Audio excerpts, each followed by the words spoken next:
Shoot for the moon. Even if you miss, you'll land among the stars. You have something special. You have greatness within you. I want you to look at your life right now. I mean, really look at it. Are you living the life you imagine, or are you living the life you settled for? Most people go through life like they have 1,000 years to live. They play it safe. They stay in the comfort zone. But let me tell you something, the comfort zone is a beautiful place, but nothing ever grows there. The richest place in the world isn't the diamond mines of South Africa or the oil fields of the Middle East. No, the richest place on this planet is the graveyard.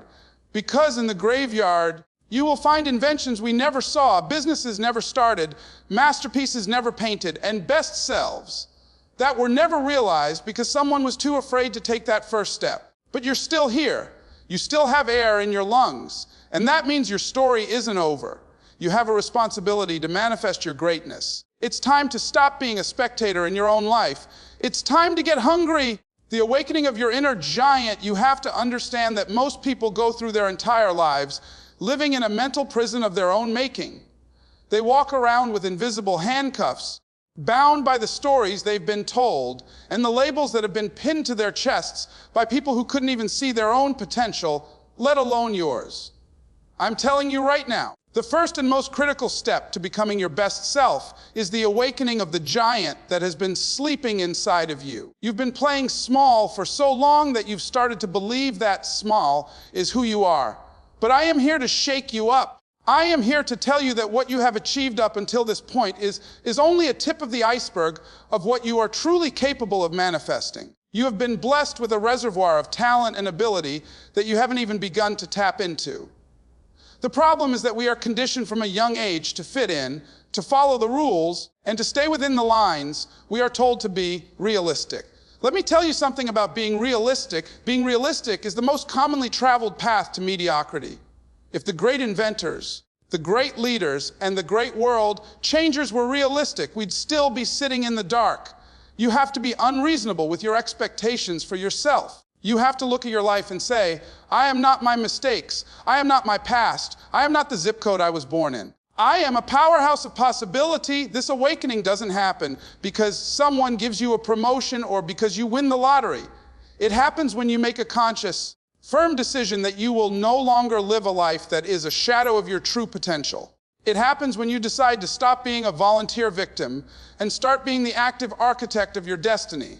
I remember back in Miami, when I was struggling, when I was sleeping on the floor of a radio station, people looked at me and saw a man with no future. They saw DTB, dumb to be. But I had a spark inside me that they couldn't see because I wouldn't let them blow it out.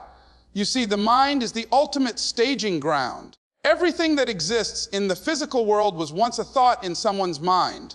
If you want to change your outer world, you must first revolutionize your inner world. You have to start seeing yourself not as you are, but as you can be. You have to develop what I call larger than life vision. When you look in the mirror, you shouldn't just see a face. You should see a masterpiece in progress. You should see a person who is capable of overcoming any obstacle, outlasting any critic, and outworking any competition. This awakening requires you to take a long, hard look at your self-talk. What are you saying to yourself when nobody else is listening? Are you your own best friend or your own worst enemy? Most of us have a naysayer living in our heads, a roommate that doesn't pay rent and does nothing but complain. That voice tells you you're too old, too young, too broke, or too tired. You have to evict that roommate.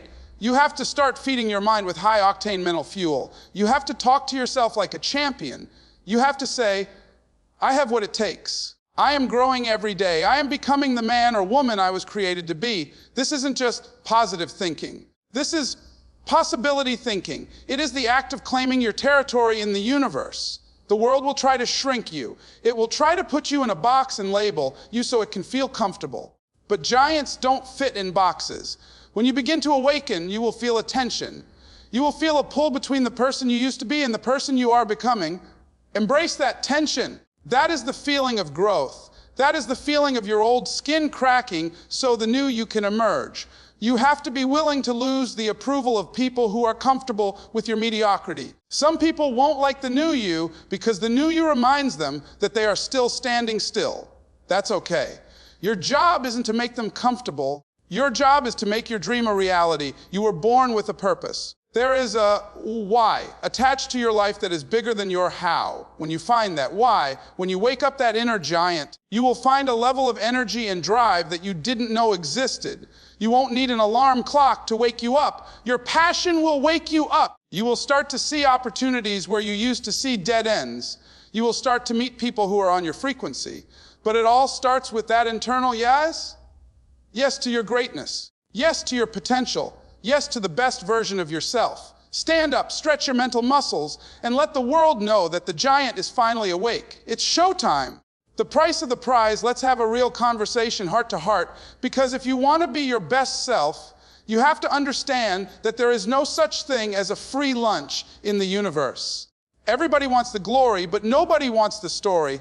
Everybody wants to stand on the mountaintop and feel the wind in their face, but nobody wants to do the climbing in the dark, in the cold, when their feet are bleeding and their lungs are screaming for air. You have to understand that greatness is not a gift, it is a debt that must be paid every single day. The price of the prize is the fundamental law of achievement. You see, life doesn't give you what you want. Life gives you what you are willing to negotiate for through your sacrifice. If you want a life that most people don't have, you have to be willing to do the things that most people won't do. You have to be willing to pay the price in full and in advance. Think about the seed. A seed is a forest in embryo. It has everything it needs to become a mighty oak tree. But before it can reach for the sky, it has to be buried in the dirt. It has to go through a period of darkness. It has to endure the pressure of the earth pressing down on it. It has to literally crack open and die to its old self before the new life can emerge. Most people want the tree, but they are afraid of the dirt. They are afraid of the struggle. They are afraid of the isolation. But let me tell you, the dirt in your life, the setbacks, the long hours, the rejection, the moments when you're crying in your car wondering if you're crazy, that is the fertilizer for your future. You are paying the price. You are buying your freedom. You are investing in a version of yourself that hasn't been born yet. I remember when I was trying to make it, I had to make some hard choices. I had to give up the parties. I had to give up the hangout time with people who weren't going anywhere. I had to invest my last dime into books and tapes because I realized that my mind was my only ticket out of poverty. I had to be willing to look like a fool to the people who were comfortable being mediocre. They'd say, "Oh, Liz, why are you working so hard? Relax, man, take it easy."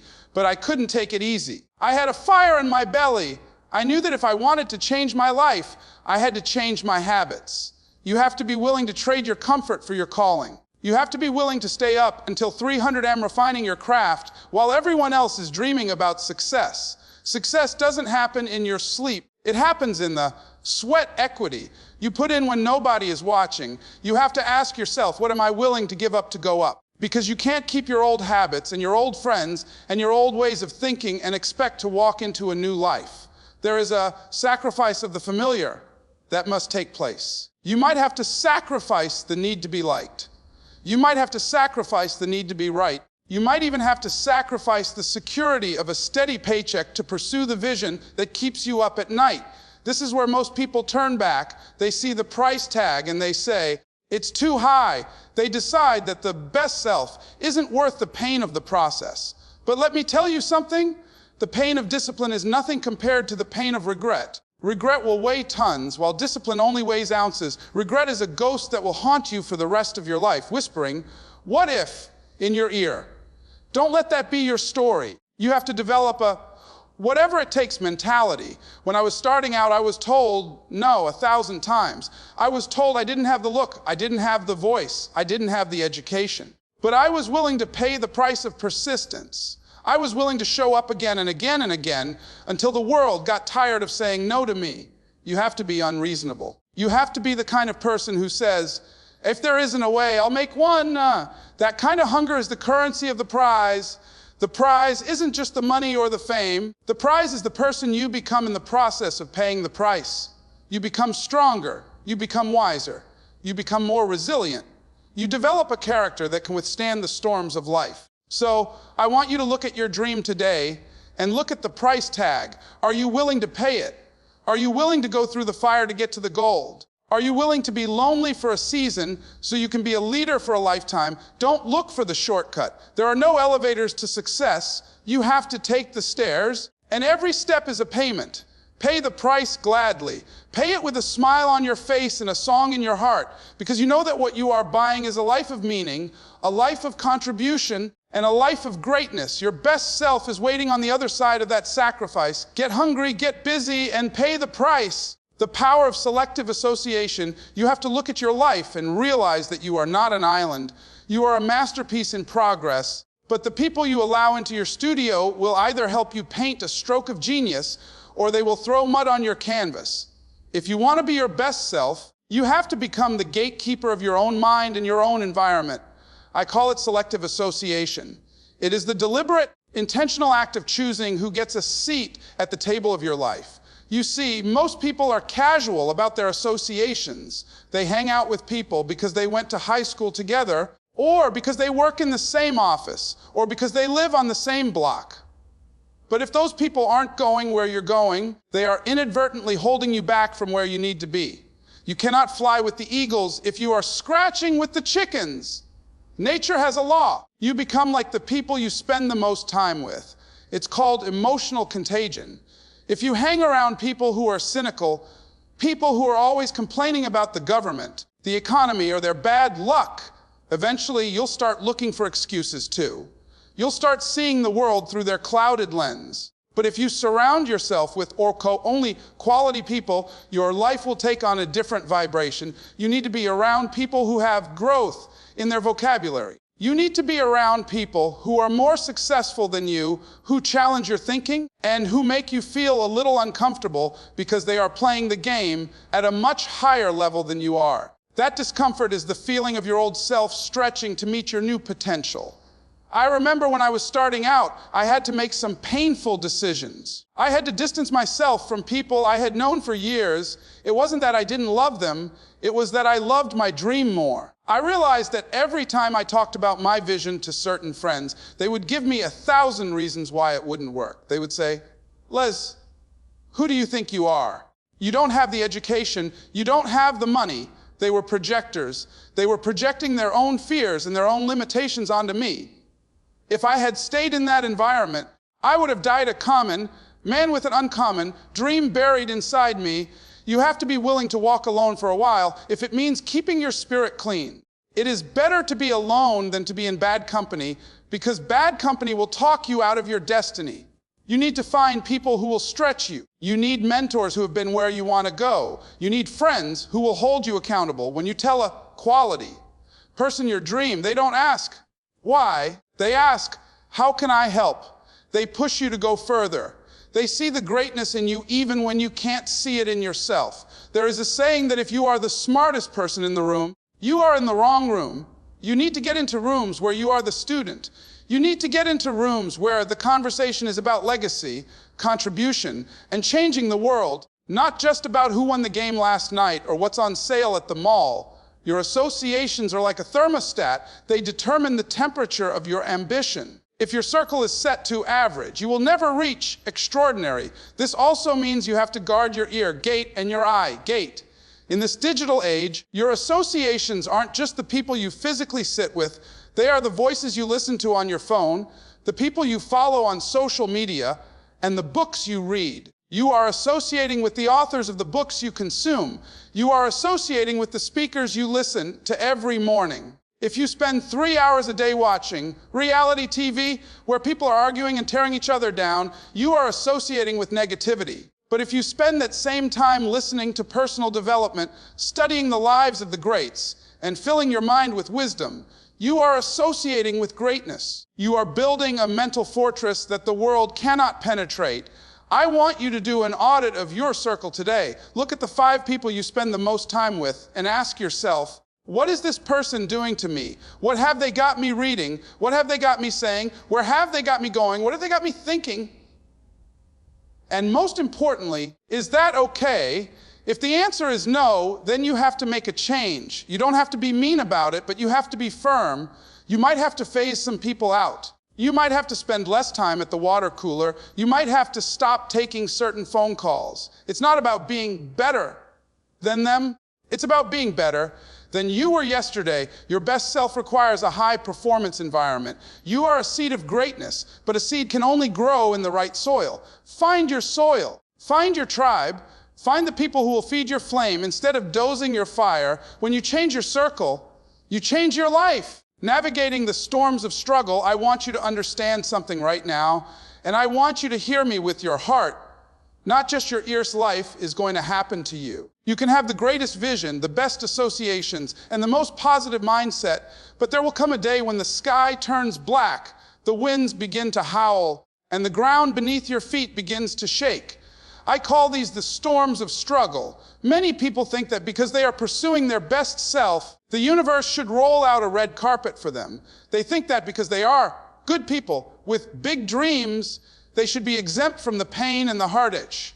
But let me tell you, life doesn't care about your plans. Life is going to test you. It's going to knock you down, kick you while you're down, and then ask you if you really want what you say you want. This is the moment of truth. This is where the best self is actually born, not in the sunshine, but in the storm. You see, the struggle is not your enemy. The struggle is your trainer. You don't get strength by doing what is easy. You get strength by doing what is hard. Think about the process of a butterfly emerging from a cocoon. If you see that butterfly struggling to get out and you decide to be kind and snip the cocoon open for it, you have just killed that butterfly. Why? Because the very act of struggling through that tiny hole is what forces the fluid from its body into its wings so that it can fly. Without the struggle, the wings remain shriveled and useless. Your struggle is forcing the fluid of character, resilience, and wisdom into your soul. Every time you face a rejection, every time a deal falls through, every time someone you love walks out on you, you are being prepared for the weight of the greatness that is coming your way. You can't handle the crown if you haven't endured the cross. I remember times in my life when I thought the storm would never end. I remember being broke, being told I was jukeable, mentally retarded, and facing moments of such deep despair that I wanted to give up. But I learned a secret: when life knocks you down, try to land on your back. Because if you can look up, you can get up. You have to have a bounce back spirit. You have to be like a rubber ball. The harder you are hit against the ground, the higher you fly into the air. Most people are like eggs. When they hit the floor, they crack and stay there. They let one bad experience define the rest of their lives. They say, tried that business once and it failed, so I guess I'm not an entrepreneur. No, you didn't fail, you just learned one way that didn't work. You are just paying your tuition in the school of life. You have to develop a never say die attitude. You have to be unreasonable. When the storm is raging, you have to stand in the middle of it and say, I am bigger than this. This too shall pass. You see, many people are defeated not by the storm itself, but by their reaction to it. They start complaining. They start blaming their parents, their boss, or the economy. But winners take responsibility. They realize that they might not be able to control the wind, but they can certainly adjust their sails. You have to be persistent. You have to have the kind of grit that says, I'm going to stay here 1 minute longer than the problem. If you are going through hell, don't stop there. Why would you want to set up camp in hell? Keep moving, keep pushing, keep believing. The storms of struggle also serve another purpose. They clear the deck. When a real storm hits, the dead branches fall off the trees. The things that aren't rooted properly get blown away. In your life, a struggle will show you who your real friends are. It will show you what your real values are. It will strip away the superficial and leave you with the core of who you are. This is a gift, though it doesn't feel like it at the time. It's a refining fire. Gold is only purified when it's put into the heat. The dross, the impurities, rise to the surface so they can be skimmed off. Your best self is the gold that remains after the fire of struggle has done its work. Don't pray for the fire to go away. Pray for the strength to stand in the heat until you shine. I want you to know that you have within you the power to outlast any storm. You are a child of the Creator, and you have the na of a conqueror. There is no problem that is bigger than your purpose. When you feel like you can't go on, remember why you started. Remember the people who are counting on you. Remember the legacy you want to leave behind. Your best self is waiting for you on the other side of this difficulty. And when you finally emerge from that storm, you won't be the same person who walked into it. You will be stronger, you will be wiser, and you will be ready to lead others through their own storms. So hold your head up, keep your eyes on the prize. Don't let the temporary clouds block your permanent vision. You are a winner, you are a champion, and you are going to make it. Mastering the inner game, you have to realize that the biggest battle you will ever fight is not in the marketplace. It's not in the courtroom, and it's not in the streets. The biggest battle you will ever fight is the one taking place right now between your left ear and your right ear. This is the inner game, and if you don't win the war within, you will never win the peace without. Most people are walking around with a mental thermostat that is set so low they are shivering in the presence of opportunity. They have been conditioned by a world that specializes in no, a world that feeds on can't, and a world that celebrates the average. But if you want to be your best self, you have to seize control of your internal narrative. You have to become the captain of your own thoughts. You cannot afford the luxury of a negative thought because thoughts are things. They are the blueprints of your reality. What you hold in your mind on a consistent basis is what you will eventually hold in your hand. I want you to think about the inner critic. We all have one. It's that voice that wakes up before you do, whispering that you're a fraud, that you're not smart enough, or that your best days are behind you. You have to understand that this voice is not the truth. It is just a habit of thinking, and just like any habit, it can be broken. You have to start standing guard at the door of your mind. You wouldn't let someone walk into your house and dump a bag of trash on your living room carpet, so why do you let people, and even your own mind, dump mental trash into your consciousness? You have to be selective. You have to be protective. You have to feed your mind with high-octane, positive information. You have to read the books that stretch your vision. You have to listen to the recordings that fire up your spirit. You have to attend the seminars that give you the tools to build a better life. You have to immerse yourself in greatness until average feels like an allergy. Mastering the inner game means you have to change your self-image. You see, you will never, ever rise above the image you have of yourself. If you see yourself as a C student, you will never get results even if you have the talent. You will unconsciously sabotage yourself to stay consistent with that C image.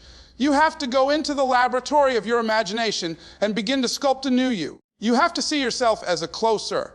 You have to see yourself as a leader. You have to see yourself as a person of influence and impact. When I was labeled a jukable mentally retarded, I had to fight every day to tear that label off my soul. I had to tell myself, I am smart, I am capable. I have something to say that the world needs to hear. I had to practice acting as if. I acted as if I were already a successful speaker before I had a single booking. I practiced in front of the mirror until the man in the mirror started to believe the man in the room. You also have to master the art of responsibility. Life is 10% what happens to you and 90% how you respond to it. Most people are reactive. If the weather is bad, they have a bad day. If the boss is grumpy, they feel miserable. They are like a thermometer. They just reflect the temperature of the room. But you have to be a thermostat. You have to set the temperature when things go wrong, and they will. You have to have the mental discipline to ask, what is good about this? What can I learn from this? How can I use this to grow? You have to develop a solution-oriented mindset. While everyone else is busy describing the problem and looking for someone to blame, you have to be the one looking for the way out. This is mental toughness. This is the hallmark of the best self. It's the ability to stay focused on the goal when the obstacles are screaming for your attention. Furthermore, you must cultivate the power of belief. Belief is the ignition switch for your potential.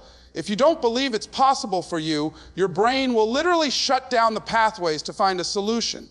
But when you say, it's possible, you open up a world of creativity. You have to have a blind faith in your own greatness. You have to believe in your dream even when the evidence says you're failing. You have to believe in your vision even when your bank account is empty and your friends have walked away. You have to be your own cheerleader. You have to be your own motivator. You have to look at your reflection every single morning and say, I love you, I believe in you, and today is going to be your day. When you win the inner game, the outer game becomes a formality. The world will eventually bow to the person who refuses to back down in their mind. You are the master of your fate. You are the captain of your soul. Now, go out there and play the game to win. The urgency of action, you can have the most brilliant vision the world has ever seen. You can sit in your room and meditate until you vibrate And you can recite affirmations until your throat is sore, but let me tell you the cold, hard truth. If you don't get out of that chair and put some boots on the ground, nothing is going to happen. Action is the bridge between the world of dreams and the world of reality. It is the only thing that separates the winners from the wishers. Most people spend their entire lives in the getting ready phase. They're getting ready to get ready. They're waiting for the perfect moment, waiting for the kids to grow up, waiting for the economy to change, or waiting for a sign from the heavens. But let me give you the sign right now. The clock is ticking. You don't have forever. You are not a permanent fixture on this planet. Every second that passes is a second you will never get back. If you want to be your best self, you have to develop a sense of now or never. You have to move with a sense of urgency that scares average people. I want you to understand that perfectionism is just a high-class excuse for procrastination. It's a way for you to hide from the possibility of failure. You tell yourself, I'll start when I have the right equipment, or I'll start when I know more. No, you start with what you have, where you are, and you learn as you go. You don't have to be great to get started, but you have to get started to be great. Think about a car at night. The headlights only show you 200 feet in front of you, but you can drive across the entire country 200 feet at a time. You don't need to see the whole path. You just need to take the next step. Action creates clarity. While you're sitting there analyzing and overthinking, you're paralyzing your potential. But the moment you take action, the universe begins to conspire in your favor. Doors start to open that you didn't even know existed. People start to show up to help you. But the universe doesn't move until you move. I remember when I first wanted to get into radio. I didn't have a background in communications. I didn't have a deep, booming voice. All I had was a hunger and a willingness to show up. I went to that radio station every single day. I didn't wait for a job opening. I created an opening by my presence. I made myself available. I ran errands. I brought people coffee. And I watched everything they did. I was in action. I wasn't at home complaining that nobody would give me a chance. I was at the station making it impossible for them to ignore me. You have to be disruptive with your ambition. You have to be the kind of person who knocks on the door until the hinges fall off. If you want something, you have to go get it. Period. Your best self is not going to be delivered to your doorstep like a pizza. You have to go out into the world and claim it with your sweat, your energy, and your effort. You have to be willing to fail forward. Many people are so afraid of making a mistake that they stay frozen in place. But mistakes are the milestones on the road to success. Every no brings you closer to a yes. Every stumble teaches you how to walk better. The only real failure is the failure to try. You have to have the courage to be bad before you can be good, and good before you can be great. When you take action, you are sending a message to your own subconscious mind that you are serious. You are telling yourself, I am a man, woman of my word. I said I was going to do this, and I am doing it. This builds a level of self-respect and self-confidence that no book can give you. Confidence is a byproduct of competence, and competence is a byproduct of repetition and action. You have to do the work. There are no shortcuts, no elevators, and no magic wands. It's just you versus you, and the clock is the referee. I want you to look at your to-do list and find that one thing you've been putting off because it scares you. That's the thing you need to do first. Eat that frog. When you conquer the thing you fear, you gain the power to conquer anything. You have to live your life with a last day mentality. If today were your last day on earth, would you be proud of what you did? Would you be satisfied with the effort you gave? Most people die with their music still inside them. They die with their books unwritten and their businesses unstarted. Don't let that be you. Empty yourself before you leave this place. Give everything you have to your dream. Be exhausted at the end of the day because you gave it your all. Your best self is a result of consistent, daily, focused action. It's not what you do once in a while. It's what you do every single day that shapes your destiny. The world is full of talented, educated, and potential-filled people who are broke and miserable because they wouldn't take action. Don't be one of them. Be a maker. Be a closer. When you wake up in the morning, hit the floor running. Don't give your excuses a chance to wake up. Beat them to the punch. You have a destiny to fulfill. You have a legacy to leave. You have people who are waiting for you to step into your greatness so they can find the courage to step into theirs. The time for talking is over. The time for planning is over. The time for maybe is over. The time is now. Get hungry, get focused, and for heaven's sake, get to work. Your best self is calling your name. Don't keep it waiting any longer.